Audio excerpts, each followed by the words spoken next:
ఎవరికైనా కేసీఆర్ అంతటికే గోరి కట్టారు.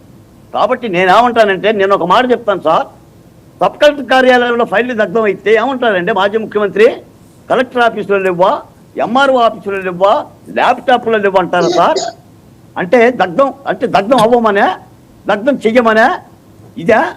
మీరు పొంగనూరు మంత్రి పెద్దిరెడ్డి రామచంద్రారెడ్డిని కాపాడటం కోసం సబ్ కలెక్టర్ ఆఫీసులో పొంగనూరు జరిగితే ఈ విధంగా మద్దతు పలుకుతున్నారంటే, బాలకోట గారు అక్కడ అచ్యుతాపురంలో జరిగిన సంఘటనకి వెళ్ళడానికి మీకు హెలికాప్టర్లు విమానాలు ఉన్నాయి, ఇక్కడ వెళ్ళొచ్చు కదా, ఎందుకల్లా?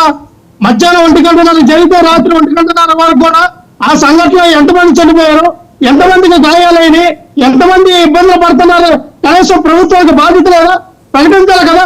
అక్కడ ఏమైంది? మీ ప్రభుత్వం ఏమైంది? అక్కడ హోమ్ మినిస్టర్ ఎక్కడికైనా గార్డుగా కాస్తా ఉన్నా హోమ్ మినిస్టర్ ఏం మాట్లాడుతున్నారు? చంద్రబాబు నాయుడు గారు ఎక్కడో పెద్దరెడ్డి ఇలాకలో ఫైల్ కాలిపోతే ఇమ్మీడియట్ గా హెలికాప్టర్ వేసి పంపించారు డీజీపీ దగ్గరికి. అక్కడ పంపించినప్పుడు హోమ్ మినిస్టర్ పంపించాలి కదా. ఇదే మీ నిబద్ధత. మీరేమో కేరళ మాట్లాడుకుంటారా? మీరేమో వైకుంఠపాలెం అస్తి మాట్లాడుకుంటారా? సచివాలయంలో ఏం మాట్లాడతారు? వాసుదేవ్ గారు పరశూరు బ్రదర్స్ సినిమా ఒకటి ఉంది.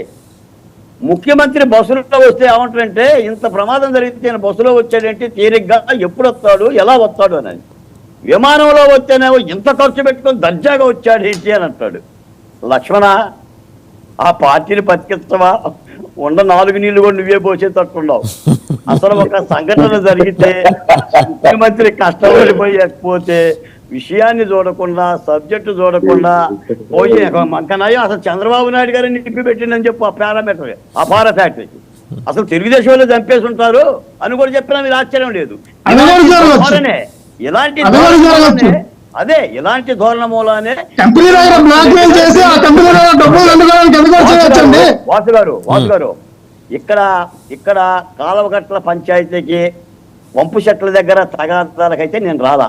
నేను జగన్మోహన్ రెడ్డి గారికి 4 మాటలు చెప్పడానికి నేను వచ్చా. జగన్మోహన్ రెడ్డి గారిలో మార్పు జరిగితేనే ఆ పార్టీకి భవిష్యత్తు ఉంటుంది. వాసుదేవ్ గారు వినిపిస్తుందా? జగన్మోహన్ రెడ్డి గారిలో మార్పు జరిగితేనే ఆ పార్టీ బతుకుతుంది.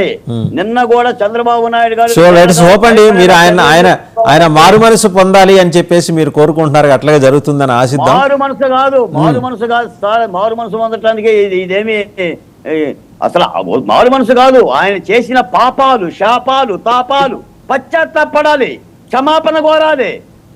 కాబట్టి సరే, మొత్తానికి మీరు రెడీ చేయండి, కన్ఫెషన్ బాక్స్ మీరు రెడీ చేయండి. ఆయన వచ్చి మరి ఎదురుగుండా, దేవుడు ఎదురుగుండా ఆయన చెప్తారేమో, పశ్చాత్తాప ప్రకటన చేస్తారేమో, చూద్దాం. ఆ మార్పు మీరేంటంటే డెమోక్రసీలో అందరూ ఉండాలని కోరుకునే వాళ్ళు కాబట్టి మీరు కోరుకుంటున్నట్టు ఆయన వస్తారేమో, చూద్దాం. ప్రజాస్వామ్యంలో తప్పదు, ప్రజలకు క్షమాపణ చెప్పాలి, నీకు నాకు కాదు. చేసిన తప్పులు ప్రాయశ్చిత్తం చేస్తేనే. మళ్ళీ వస్తాం మీ దగ్గరకు, ఒకసారి చౌదరి గారి దగ్గరికి వెళ్దాం, శ్రీనివాస్ చౌదరి గారి దగ్గరికి. బాల్కోట గారు అదే మళ్ళీ వస్తాను, ఒకసారి శ్రీనివాస్ చౌదరి గారి దగ్గరికి. విధానాలు మంచిది. శ్రీనివాస్ చౌదరి గారు, రాయలసీమ ప్రాంతంలో జరుగుతున్న డెవలప్మెంట్స్ మొత్తం మీకు తెలుసు. అలాగే మీ భాగస్వామ్య పక్షం నాయకులు మెరుపుల మహేష్ కూడా రాయలసీమ నుంచే. సో కడప జిల్లాలో మొత్తం మూలాలతో సహా వైసీపీ ఎగిరిపోయినట్టేనా?